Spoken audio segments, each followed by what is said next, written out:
Yes students, our next topic is type of chemical reactions कि chemical reactions के कितने type होते हैं उसके बारे में बात करेंगे। तो जो फर्स्ट है हमारे पास वो क्या है, कम्बिनेशन रिएक्शन। यानी कि क्या हो रहा है, यहाँ पे कोई चीज कंबाइन हो रही है। कम्बिनेशन नाम से ही क्लियर है कि कम्बिनेशन मतलब कंबाइन होना। तो क्या होता है यहाँ पे, single product is form by one और मोर रिएक्टेंट।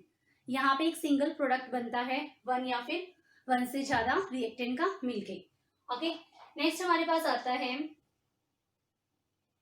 एग्जाम्पल है एक दिया हुआ आपके पास, क्या है, क्विक लाइन यानी कि CaO जो सॉलिड फॉर्म में लिया है, वाटर जो लिक्विड फॉर्म में है, वो क्या बना देता है, स्लेक्ट लाइन। यानी कि ये दो चीजें मिल करके क्या बना रही है हमारे पास, थर्ड चीज जो बना रही है वो कौन सी रिएक्शन बोलेंगे, इसको कॉम्बिनेशन रिएक्शन बोलेंगे। कि एक दो तीन या कितनी भी चीजें मिलकर क्या बनाई, कोई रिएक्टेंट बनाए, उसे क्या बोलेंगे हम, कॉम्बिनेशन रिएक्शन। एक अदर एग्जांपल है इसका, बर्निंग ऑफ कॉइल। कॉइल क्या होता है, कार्बन की फॉर्म में होता है और ऑक्सीजन की प्रेजेंस में जब उसे बर्न करते हैं, जलता है, तो वो जल के क्या दे देता है, कार्बन डाइऑक्साइड गैस। तो यहाँ पे भी दो चीजें क्या हुई हैं, कंबाइन हुई हैं और थर्ड चीज हमें मिल गई है। नेक्स्ट हमारे पास है फॉर्मेशन ऑफ वाटर। की वाटर बनाने के लिए भी क्या है, हाइड्रोजन नाइट्रोजन दोनों, हाइड्रोजन और ऑक्सीजन दोनों मिलते हैं और क्या दे देते हैं, वाटर दे देते हैं। ओके, तो ये भी दोनों चीजें क्या हो रही है, कंबाइन। तो इस टाइप की रिएक्शंस को बोलते हैं कॉम्बिनेशन रिएक्शन। ओके, फिर है एक्सोथर्मिक केमिकल रिएक्शन। किसे बोलते हैं, एक्सोथर्मिक मतलब हीट इवॉल्व हो रही है, बाहर निकल रही है हीट। तो जिस रिएक्शन में भी हीट बाहर निकलती है उसे क्या बोलते हैं हम, एक्सोथर्मिक केमिकल रिएक्शंस। जैसे आपको एक एग्जांपल दिया हुआ है, burning of natural gas. Natural gas क्या है, मीथेन। किसकी प्रेजेंस में जलती है, ऑक्सीजन की प्रेजेंस में। क्या देती है, carbon dioxide plus water. Okay, तो यहाँ पे क्या हो रहा है, हमारे पास एनर्जी मिल रही है। तो इस टाइप की रिएक्शन को बोलते हैं एक्सोथर्मिक केमिकल रिएक्शन। नेक्स्ट है डीकम्पोजिशन रिएक्शन। इसमें क्या होता है, single reactant break down into simpler product. यानी कि एक सिंगल चीज क्या होती है, ब्रेक होती है वन और मोर प्रोडक्ट में, वन और मोर थिंग्स में। तो उस टाइप की रिएक्शंस को क्या बोलते हैं, डीकम्पोजिशन। डीकम्पोजिशन नेम से ही क्लियर है, डीकम्पोज होना, टूटना। ओके, तो इसका एक एग्जांपल दिया हुआ है, फेरियस ऑक्साइड है यहाँ पे। जब इसको हीट करते हैं तो ये किस में कन्वर्ट हो जाता है, फेरिक ऑक्साइड में कन्वर्ट हो जाता है। सल्फर डाइऑक्साइड गैस और सल्फर ट्राइऑक्साइड गैस मिलते हैं हमें। ठीक है, तो ये देखिए एक सिंगल प्रोडक्ट से तीन, एक सिंगल जो हमारा रिएक्टेंट है उससे हमें तीन अलग अलग प्रोडक्ट मिल गए हैं। ओके, और जो ये है हमारे पास डीकम्पोजिशन रिएक्शन है, इसका यूज बहुत सारे कामों में होता है। जैसे कि सीमेंट बनाने के प्रोसेस में यहाँ पे क्या है, कैल्शियम कार्बोनेट को जब हीट करते हैं तो वो क्या दे देता है हमें, कैल्शियम ऑक्साइड। अभी पढ़ा था क्विक लाइन में ना ये, तो ये क्या दे देता है, क्विक लाइन दे देता है और कार्बन डाइऑक्साइड गैस दे देता है। तो ये क्या हुआ है, डिकम्पोज हुआ है। ओके, तो ये इसका एक एग्जाम्पल भी और एक यूज भी है कि सीमेंट बनाने में इसका यूज हो रहा है, किसका, डीकम्पोजिशन रिएक्शन का। ओके,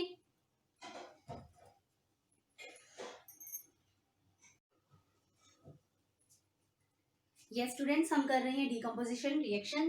तो उसके अंदर क्या है, जैसे एग्जाम्पल दिए हुए हैं, एग्जाम्पल की हेल्प से समझते हैं।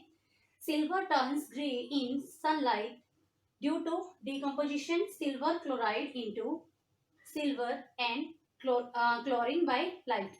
ये क्या है, जो सिल्वर टर्न हो जाता है ग्रे कलर में सनलाइट की वजह से, क्योंकि लाइट की प्रेजेंस में वो किस में ब्रेक हो जाता है, सिल्वर और क्लोरीन में। ओके, नेक्स्ट इसका एग्जांपल देखो दिया हुआ है, सिल्वर था हमारे, सिल्वर क्लोराइड था, जब वो ब्रेक हुआ तो किस में कन्वर्ट हो गया हमारे पास, सिल्वर और क्लोरीन में। ओके, नेक्स्ट है हमारे पास सिल्वर ब्रोमाइड। ये भी सनलाइट की प्रेजेंस में किस में कन्वर्ट हो जाता है, सिल्वर और ब्रोमाइड में। ओके, नेक्स्ट आता है एंडोथर्मिक रिएक्शन। एंडोथर्मिक रिएक्शन क्या होती है, अभी हमने एक्सोथर्मिक पढ़ा था, एक्सो में क्या होता है, हीट बाहर निकलती है। एंडोथर्मिक में क्या होगा, हीट अंदर आती है, in which energy is absorb, जिसके अंदर एनर्जी क्या होती है, एब्सॉर्ब होती है, कि एनर्जी दे करके हमें काम करवाना पड़ता है। ठीक है, वो तो जैसे हमारे पास क्या था अभी, एक्सोथर्मिक था, उसका मतलब क्या है, फ्री में कोई चीज मिल रही है हमें। ठीक है, यानी कि फ्री में एनर्जी मिलती है।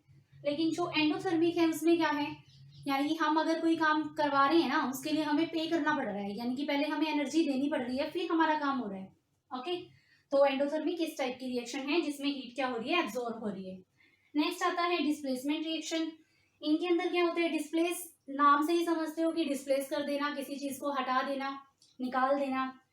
तो इसके अंदर क्या होता है, in which more active element displaces the less active element. इसमें क्या होता है, जो ज्यादा एक्टिव एलिमेंट है वो जो कम एक्टिव है उसको वहां से डिस्प्लेस कर देता है, उसकी जगह खुद ले लेता है। जैसे क्लास का लगा लो आप, कि क्लास में मान लो फर्स्ट डेस्क पे कोई शरीफ सा बच्चा बैठा है, ठीक है, दो फ्रेंड बैठे हैं, वो कोई ऐसा शरारती बच्चा आया बाहर से, उसने क्या किया, शरीफ से को उठाया, भी खड़ा हो यहाँ से, यहाँ तो मैं बैठूंगा, तो वो बेचारा लड़ाई से डरता उठ के चला गया। ऐसे वाला काम है कि जो ज्यादा एक्टिव है, यानी कि जिसका ज्यादा रोब है एक हिसाब से, वो क्या करता है, कम रोब वाले को या कम एक्टिव को उसकी जगह से हटा देता है और खुद उसकी जगह ले लेता है। जैसे इसमें देखिए आयरन है, कॉपर सल्फेट के सॉल्यूशन के अंदर जब आयरन को डालते हैं तो आयरन क्या करता है, खुद तो कॉपर की जगह ले लेता है और कॉपर को बाहर निकाल देता है। ये देखिए आयरन तो सल्फेट के साथ जुड़ गया, जबकि पहले क्या था, कॉपर था सल्फेट के साथ, और हुआ क्या, कॉपर को बाहर कर दिया। सिमिलर सेकंड एग्जांपल है, जिंक को कॉपर सल्फेट के सॉल्यूशन के साथ लिया तो जिंक सल्फेट बन गया और कॉपर को क्या कर दिया, उसने बाहर निकाल दिया।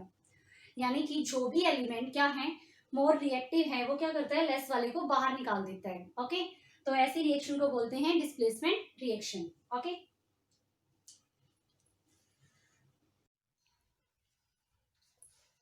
yes students, next type of reaction is double displacement reaction। double means दो बार, displacement यानी कि displacement हो रही है, कि यहाँ पे क्या होता है, in which there is an exchange of ions between reactants, कि जो reactants हैं वो आपस में ions का exchange कर लेते हैं, तो उस रिएक्शन को क्या बोलेंगे हम, डबल डिस्प्लेसमेंट। फॉर एग्जाम्पल यहाँ पे है हमारे पास सोडियम सल्फेट है और बेरियम क्लोराइड है, तो ये दोनों जब आपस में कंबाइन होते हैं, इनकी रिएक्शन होती है, दोनों एक्वस सॉल्यूशन की फॉर्म में है, तो ये क्या बना देते हैं, बेरियम सल्फेट बना देते हैं और सोडियम क्लोराइड बना देते हैं। यानी कि जो ये वाली चीज थी वो तो उसके साथ अटैच हो जाएगी और जो ये था वो इसके साथ अटैच हो जाएगा। तो इससे क्या बन गया हमारे पास, बेरियम सल्फेट और सोडियम क्लोराइड, यानी कि इन्होंने आपस में क्या कर लिए हैं, आयंस को एक्सचेंज कर दिया है। तो इस टाइप की रिएक्शन को बोलते हैं डबल डिस्प्लेसमेंट रिएक्शन। नेक्स्ट है हमारे पास प्रेसिपिटेशन रिएक्शन।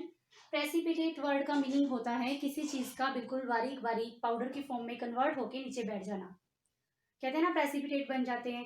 तो ये वो वाली चीज है कि छोटे छोटे कण, बिल्कुल छोटे छोटे कण। Okay, any reaction that produce precipitate is called precipitation reaction. ठीक है, उस रिएक्शन को क्या बोलेंगे, प्रेसिपिटेशन रिएक्शन।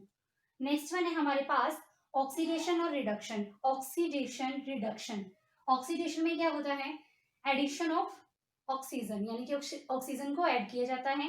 रिडक्शन में क्या होता है, ऑक्सीजन को रिमूव किया जाता है, या फिर ऐसे बोल सकते हैं ऑक्सीडेशन में हाइड्रोजन को रिमूव किया जाता है और रिडक्शन में हाइड्रोजन को ऐड किया जाता है, या आप बोल दो ऑक्सीजन को रिमूव। ओके, तो यहाँ पे देखो जो ये एग्जाम्पल है किसका दिखाया हुआ है आपको, ऑक्सीडेशन का। ऑक्सीजन क्या हो रही है, ऐड हो रही है इसके साथ। नेक्स्ट एग्जाम्पल दिखाया है, ये देखिए हाइड्रोजन इसके साथ ऐड हो रही है, इट मीन्स यहाँ पे क्या हो रही है, रिडक्शन भी हो रही है, ऑक्सीडेशन भी हो रही है।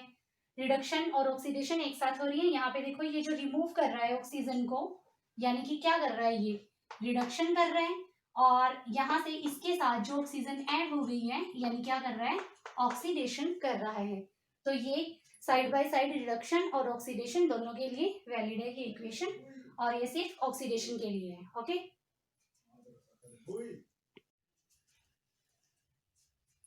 ये students next topic is corrosion. Corrosion क्या है, कोरोजन एक प्रोसेस है जिसमें कोई भी चीज जैसे खराब हो जाती है, मेटल की कोई भी चीज है, मान लो लोहा है, आयरन बोलते हैं जिसे हम, आयरन को क्या लग जाता है, रस्ट लग जाता है, यानी कि लोहे को जंग लगना। सिल्वर है, उसके ऊपर कैसी लेयर आनी शुरू हो जाती है, ब्लैक ब्लैक सी।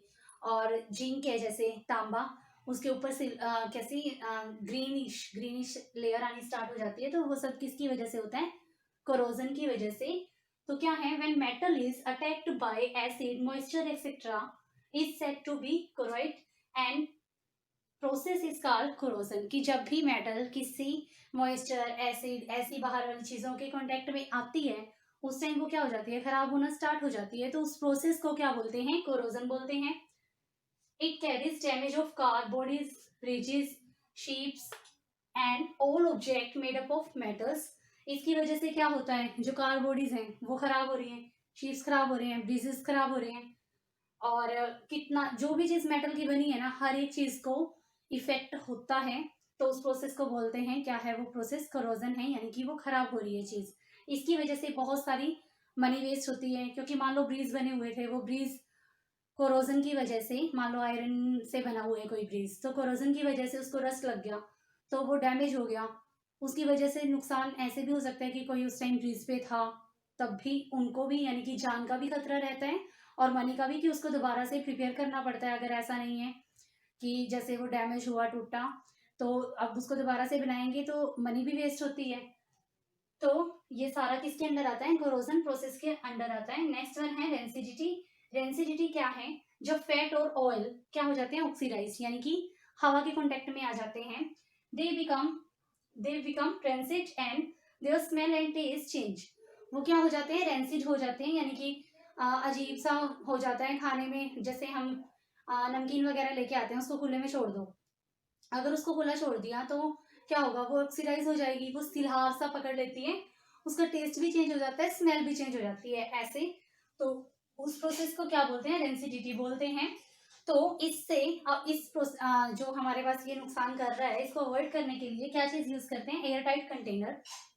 जैसे हम अब अपने घर में रखते हैं ना ड्राई फ्रूट्स वगैरह को, या ऐसे ही नमकीन वगैरह को किस में रखते हैं, एयर टाइट कंटेनर के अंदर डाल के रख देते हैं ना, ताकि ऑक्सीडाइज ना हो। ओके। और क्या है, nitrogen is use to prevent food items. जो फूड आइटम्स हैं जैसे चिप्स हैं, कुरकुरे वगैरह हैं, तो उनके पैकेट्स के अंदर क्या भरा जाता है, नाइट्रोजन गैस भरी जाती है, ताकि वो ऑक्सीडाइज ना हो, ज्यादा टाइम तक वो क्या रहें, प्रिजर्व रहें, सही रहें, उनके टेस्ट स्मेल में कोई चेंज ना आए। ओके। इसके साथ हमारे चैप्टर ओवर है।